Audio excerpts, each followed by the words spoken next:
katitalan ni gyud dungugin ako ba pagkatawang Kelin. Tilani, ang sumo kita sa Tilani. Naka dito pikas balay na nya na mo diri katawa tila ni abot diri. Saan man? Speaker. Ako na yan, sila yung ginatawan. Ang kinatawarin mo. Muhangad asa ang tanos lang gitu na. Kanya nga.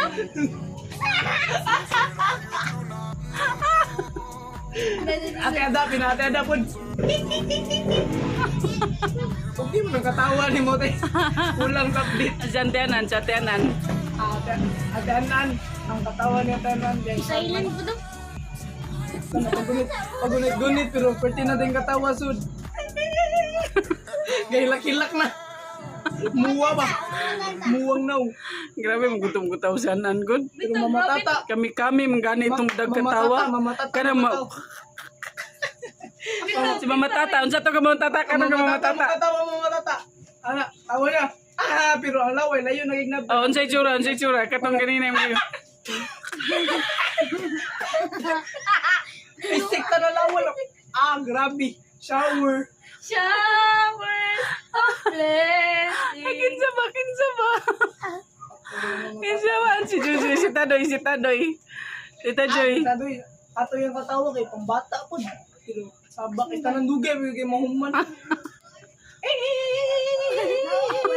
Papa ka nahuman.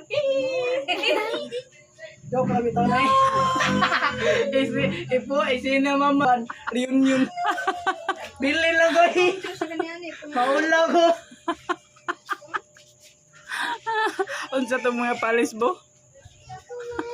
Kuan mga kanang imagination, strong kay imagination. Abot og Abot og ganang Pluto. Oh, abot kita ka na sakyanan. Dako Pinamama ba? Pinamama.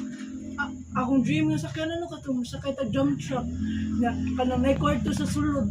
Kwarto sa sulod ang nga niya ikaw man pinatirot. Ikaw man butangan dig pakko para dili na ta masangis traffic. Kay para nang jump truck yo. Kay mulupad man kana. Buti pakko.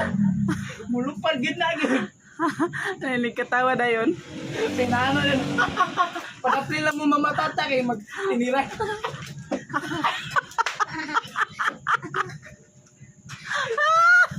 Tawa mama, dungog na ka ni kailan.